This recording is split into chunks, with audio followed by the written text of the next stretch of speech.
Rebel salute to everybody out there. I hope you're doing well. I hope your soul is good, is in right standing with your creator, the creator. Today, we are going to ask, I have this question.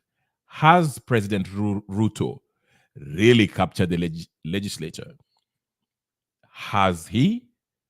Does he have complete authority, influence over the legislative body, arm of the government, of the Kenyan government?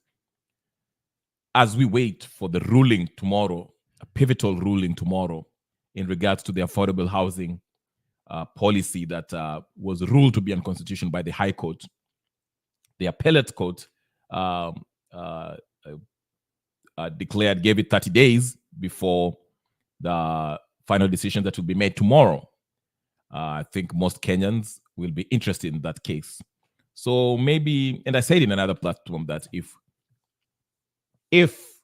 that court, if the affordable housing, which was already had been declared unconstitutional, if they then rule otherwise after Ruto giving some goodies and meeting with the Chief Justice Koome, promising her some cars and appointments, that will be a clear indication that maybe that meeting by Ruto, meeting with Koome and the others, will suggest that it had some influence in the ruling tomorrow. But let's wait for it, because I would like to believe that the judicial arm of government is still very independent on some level.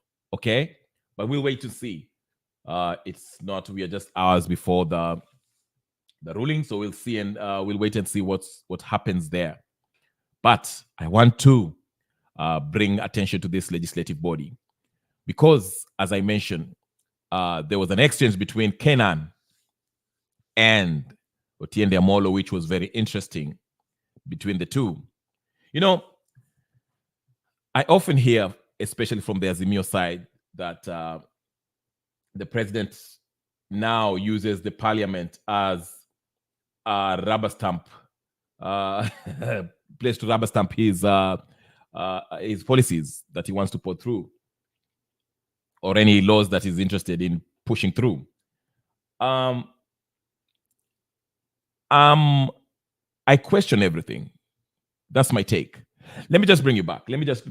So you can understand where I'm coming from, because maybe, I'm not really clear on this. Let me just be clear. When this government came into power, just 2 months into Ruto's administration, I mentioned that this government is heavily influenced by the Western powers. Okay? Then it started making the same mistakes that the Ruto's predecessors made. More borrowing from the World Bank and IMF, and corruption was rampant, and everything was going haywire.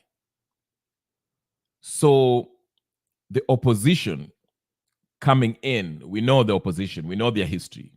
Let me not say that we know their history, but we know their intention.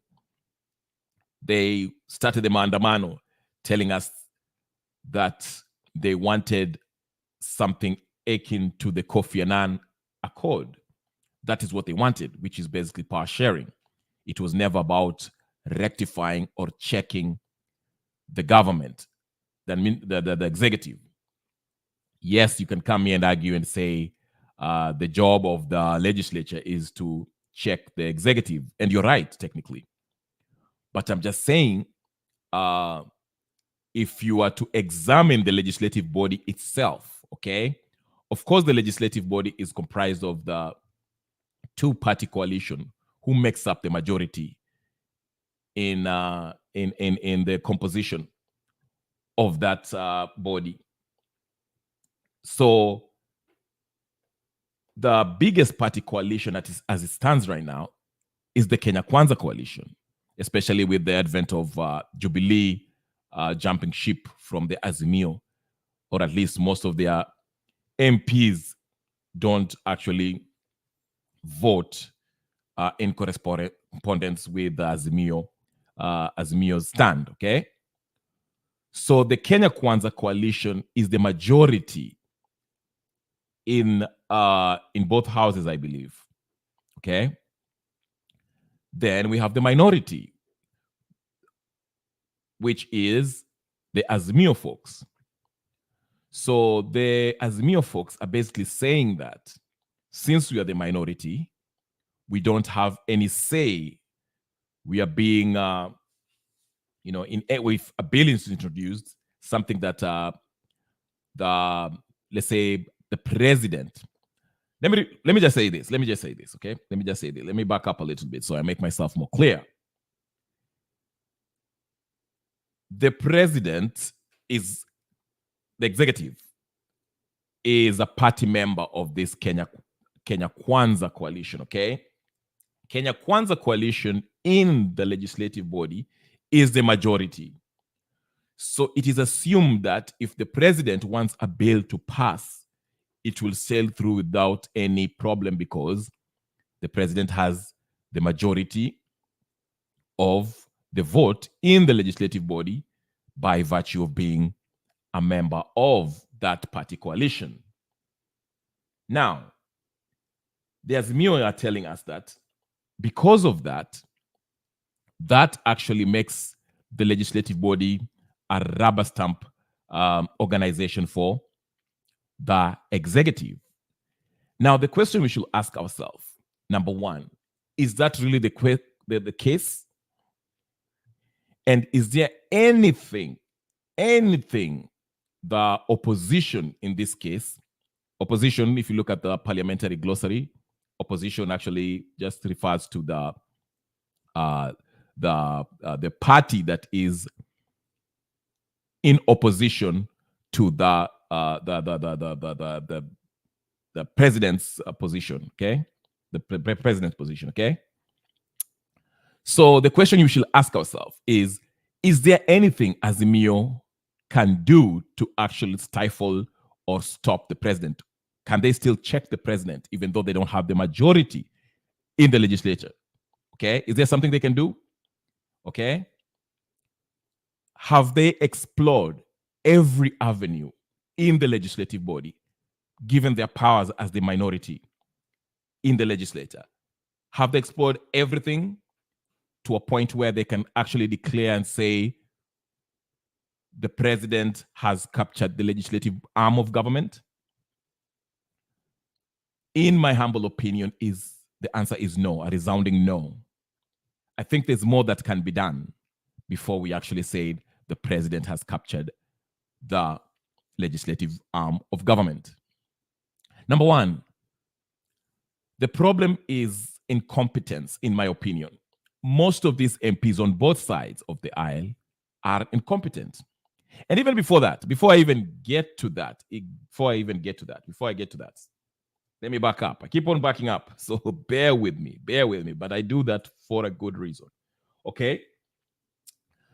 Let's listen to let's just explore what the Azimio folks, supporters was saying. They went to Maandamano. Remember, I want to put things into perspective, and this is not to blame the Azimio or blame Kenya Kwanza or blame the president, but I want us to see things as they are. We have a problem and we are trying to fix it. Let's assume our main problem is we feel that our president is leading us in the wrong direction, whether it's economically, whether it's matters corruption, whether it's just lack of good governance, okay? Let's just assume that. That's the problem we're facing in Kenya. Now, the opposition, okay, as we have agreed now, that the opposition now is the Azimio folks. Ideally, the legislative body is supposed to check the executive, yes, but even within this legislative arm of government, as we have agreed or discussed, there's division. And it's due to party lines. They divide themselves on party lines, okay? The majority are accused of being a rubber stamping mechanism for the president. The opposition feel like since they're the minority, in the minority, they are powerless. There's nothing they can do. So they're telling us we should go to the streets and have a mandamano, protests, exercise our power directly. The problem is the reason that they initially told us that they wanted to go out there for was they wanted a power sharing deal. They wanted their party leader and some of their principals to be part of the executive, and they initiated these talks in order to change the constitution. But again, the whole thing was illegal. It is illegal, actually, because if you look at Article 109, this thing did not, it wasn't a bill that was emanated from the National Assembly. But let's not get to that. I just want to say this. I want to stick to what I'm going to, like my train of thought. Our hope now, since we feel like the president has these powers, he has the legislative body, where his party is the majority. Now, how can we bring him down? How can we clip his power? Okay, how can we check him? Well, the hope that we have, the opposing party, is the Azimio guys. The Azimio guys, they're even fractured itself. It's fractured in itself because now we have Jubilee who has left them, which makes it even a super minority, if you will, a neology in my part here. But yes, I will just coin the term super minority. But still, as a super minority, are there things they can do to stop this government? Yes. Okay. The problem, I said, if you listen to what they say, they wanted first government of national unity. Then there was outrage from the Wananchi, and the Wananchi said, hey, listen, joining the government is not a solution. It's not going to a solution to our problems. The cost of living is up, so let's do something about it. Then after they had the cries of the Wananchi, they jumped the bandwagon and they told us, let's go protest because the cost of living is high. And that's when they started wearing the sufurias and all that, and we know the story. Now, my position was this about this mandamano. I say that I don't necessarily support mandamano because we know what happens. Not because I'm against your constitutional right to go to the streets and protest, but I mentioned history shows us that when the party leader of the Azimio, Raila Odinga, calls for a mandamano, it always ends up in a bloody mess. And we saw that. People died in Kibera, shops were closed, property destroyed, lives are lost, people are brutalized, some jailed, some maimed. We know the story, right? We know what happens, okay? I don't have to convince anyone, okay? And I'm not going to entertain this whole argument where we are arguing about who started this and who started what, okay? Again, there's enough blame that can be apportioned on both sides, whether it's the police, the state, or the Azimio followers who went to mandamano. So I'm not going down that rabbit hole. I'm interested in what the legislative body can do, okay? Now, I want to fast track to the debate that I was referring to between Otiende Amolo and Kenan. I played it in my previous live, but I just wanted to emphasize the part that Kenan told Otiende Amolo, in which Otiende Amolo did not even have a response for. In fact, he deviated from the issue. And they were talking about an example. They were talking about the issue of the G2G deal, because as you remember, Raila Odinga came out and explained that there was some funny business happening about this G2G deal. And a few days ago, earlier this week, the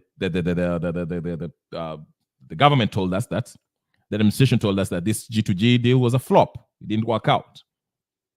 So the Azimio side was celebrating and say, hey, see, we told you, rightfully so. But if there was any possible criminal activity or there was no transparency in that deal, shouldn't we, the taxpayers, an interesting party in this G2G deal, because we were represented by the state in this deal with the that whatever oil farm from the Middle East. So we were being represented in this deal.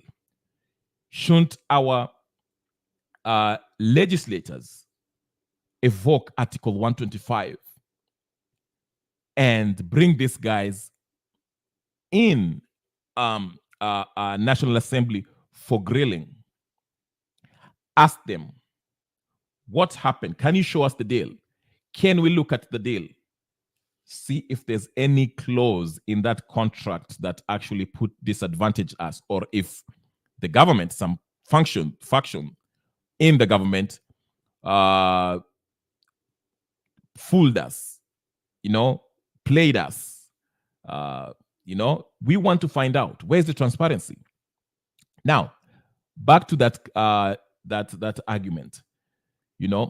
Kenan said and told Otiende Amolo, you are not a member of Azimio. You're a bright man. On the weekends, I hear most of your MPs and senators lament over this G2G deal, while you guys can simply evoke Article 125 and make the government, the administration, the executive, to provide this contract, the G2G contract, so we can actually take a look at it and see what actually went on. And Otiende Amolo did not answer. If anything, he went around and gave us Article 35, saying that anybody can actually do that. And I explained the mischief in that statement, okay? So that was a perfect example, in my opinion, that actually shows you how the opposition, and when I say opposition, I'm talking about the opposing party within the legislative body, is not doing enough to actually hold this administration accountable for their action. Remember, I applauded Mr. Sifuna when he actually summoned Murkomen to tell the public, tell the Wananchi, grilled him in the parliament. Was it in the Senate or parliament or whatever, in the house, both houses, whatever the case is. Okay? Grilled him about what happened. Why is the power actually portraying in JKIA, Jomo Kenyatta International Airport? Why do we have these leaks? Why do we have a power failure every time? What's going on? It was a perfect example of the legislature summoning the executive, members of the executive. Okay, executive is a whole, it's not just the president. The president is just the head of the executive, but there's CSAs and all that stuff. They summoned him, Murkomen, to answer questions regarding the power failure at Jomo Kenyatta International Airport. He asked him, what's going on? Murkomen, can you answer us? And I applauded Sifuna for that. Why can't they do the same with this whole Kimorer, Aror, what's it, G2G, name it? What happened? That's the role that the legislative body can play in the interest of we, the taxpayers, who are being represented at that house. That's something they can do. Okay? Now, people often say, for example, the finance bill. This finance bill, we were told that it was illegal. And the person that actually opened our eyes was Okiya Omtatah. Now, I mention him not only because he took the matter to the court, it's because he's an independent. He understood that even though the bill was passed, he looked at the illegal process in which this thing was passed and challenged it in court. Okay? Now, if you look at the super minority, as I call them right now, the Azimio folks, let me just call the minority coalition within the legislative body. Okay, the Azimio folks, these guys, they absconded. Most of them, not all of them, to be fair, chose not to show up in court. Sorry, in Parliament, when it was time to actually pass this bill. Okay? Now, if they understood that this bill was unpopular with the population, majority of Kenyan people did not like this bill, would it be a patriotic duty, your duty actually, the mandate that we gave you as the representative of the people, to at least show up, speak up, and vote accordingly? Whether lose or win, let your name be there. And Sifuna wrote that after the finance bill was passed. Okay? He wrote that and say he would like to thank the patriotic members who voted this finance bill down, voted no. Okay? But 89 of the parliamentarians didn't show up. And the very 89 parliamentary representatives from the Azimio coalition, majority of them, not all of them were Azimio, but majority of them were from Azimio, they turned around and waited for the weekend funerals to lament on the evil, draconian bills that are being passed by the Kenya Kwanza coalition. While it was time for them to, when they had a chance to go vote it down, they choose not to. So, if you don't even show up to a fight, giving up in a fight, okay, we voted for you, we trusted that you're competent, able, sober, okay, to go and represent our interests there, and you fail to show up, but then you come back and tell us that, hey, the president has captured the legislative arm of government. Well, you're part of it. You can do something about it. There's some things you can do.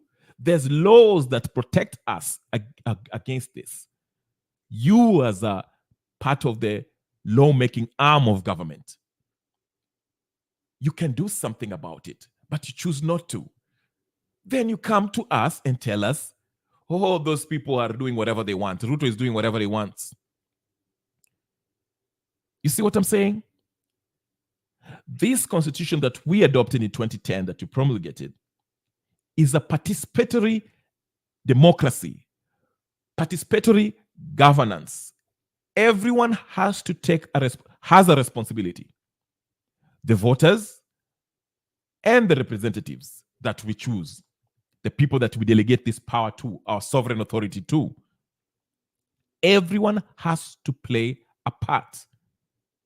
So now, this is why I started this conversation. I had this talk today. I did not talk, but this live today, and I'll make it brief. I won't be here for long. Now,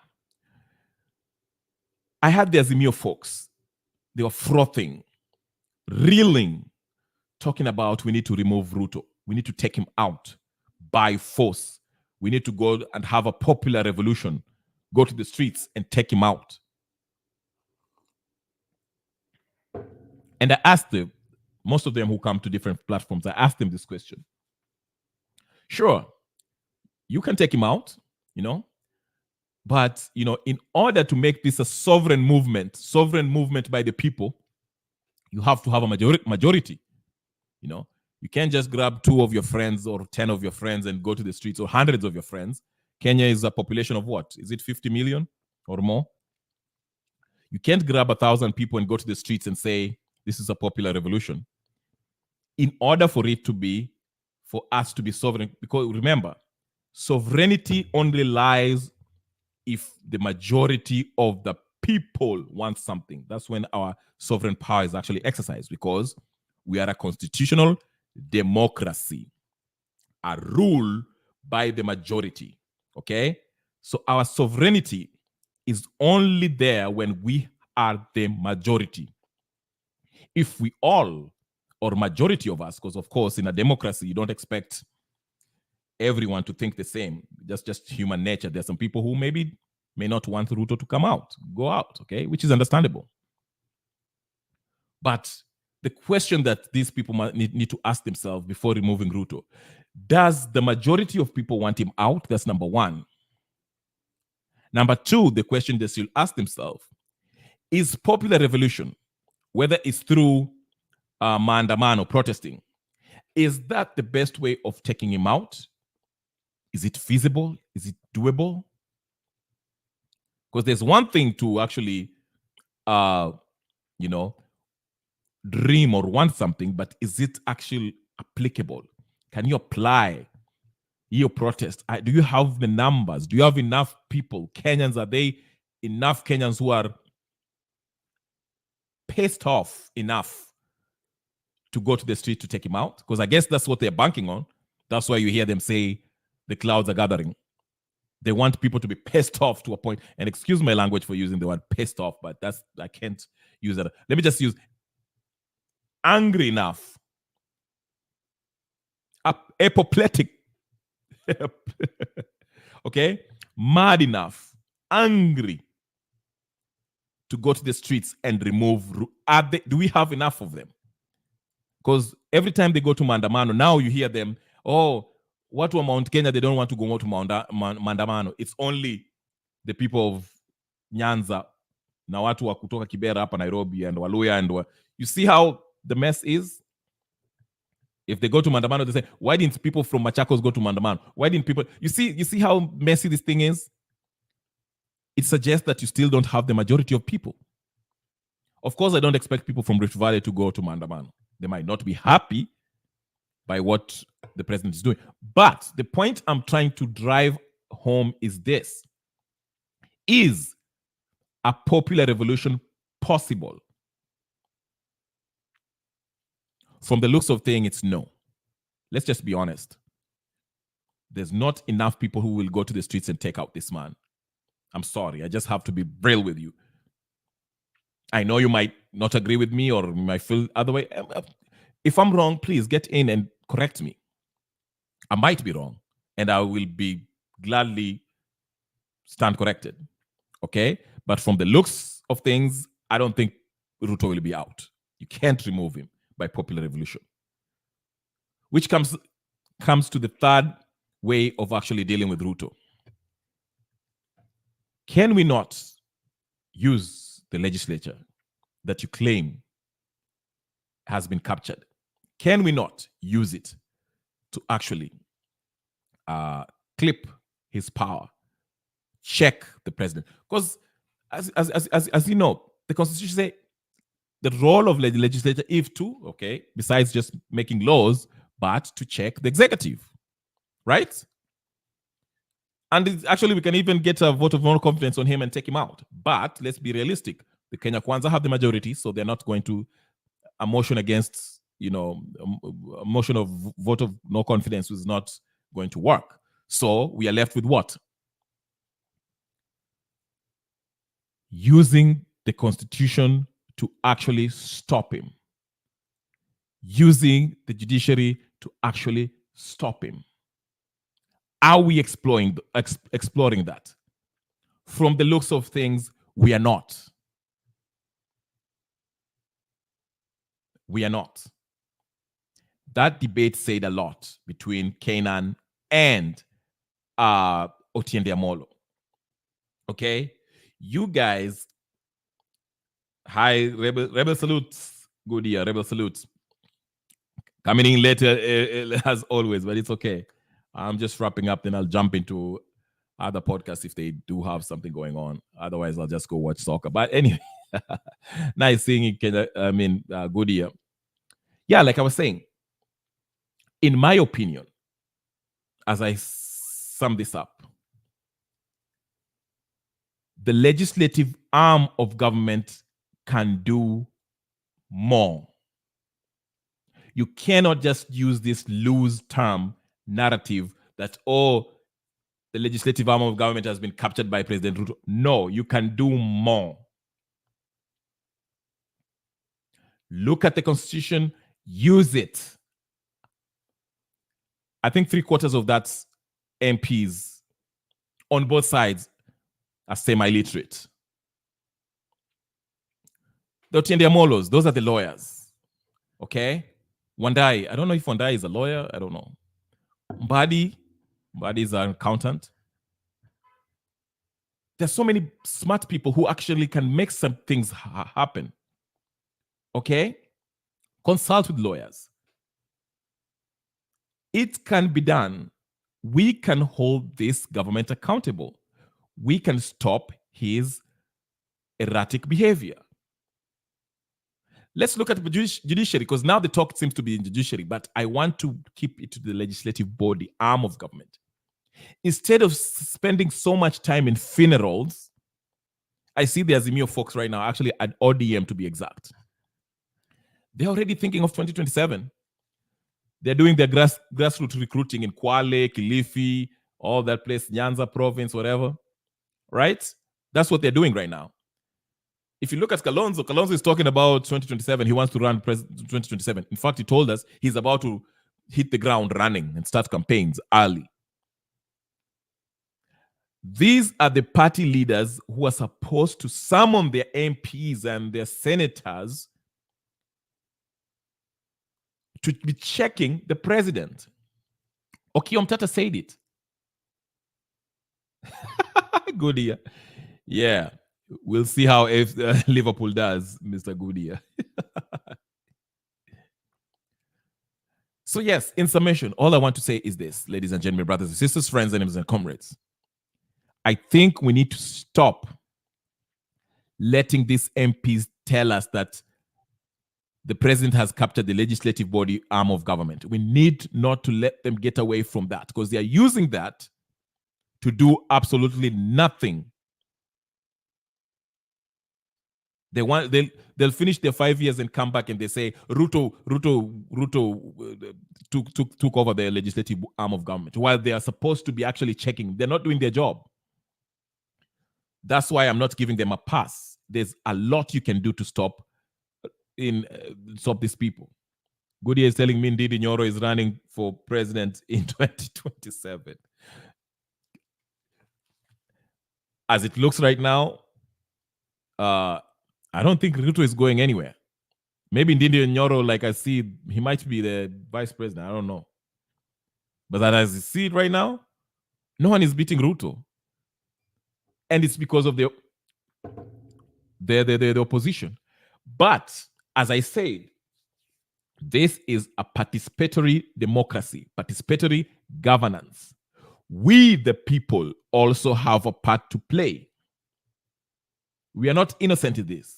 We are complicit in this. Where is the outrage? Where is the outrage?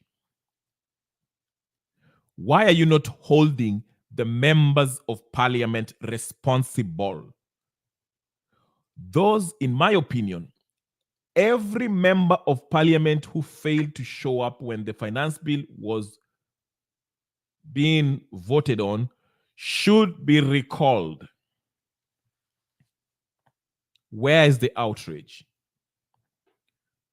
We are letting them continue with their jobs, getting salary while they're doing nothing. So it is also us to blame. So what I see, especially on the Azimio side, supporters, we are outraged, but this anger, we don't know how to use it. Instead, our anger will be captured by these party leaders to further their own selfish personal agenda. Because if you ask me, the protest, your right to protest, your constitutional right to protest has been captured by Raila Odinga. Because yes, you cannot go to protest today. You are waiting for Raila Odinga to tell you go protest. That's when you'll go protest. Don't you find it funny that a billionaire, Raila Odinga is a billionaire, dollar billionaire, is telling you to go protest? And he's telling you, let's go protest because the price of living is down. Price of gharama ya maisha iko juu. He's a dollar billionaire with different businesses. He's telling you, let's go. What's wrong with that picture? The proletariat is being told by the bourgeoisie to go protest. Who's gaining from this protest? Ask yourself that. I'm not picking on him. I'm just giving you an example of why things are upside down in Kenya. A grassroots movement is what makes change.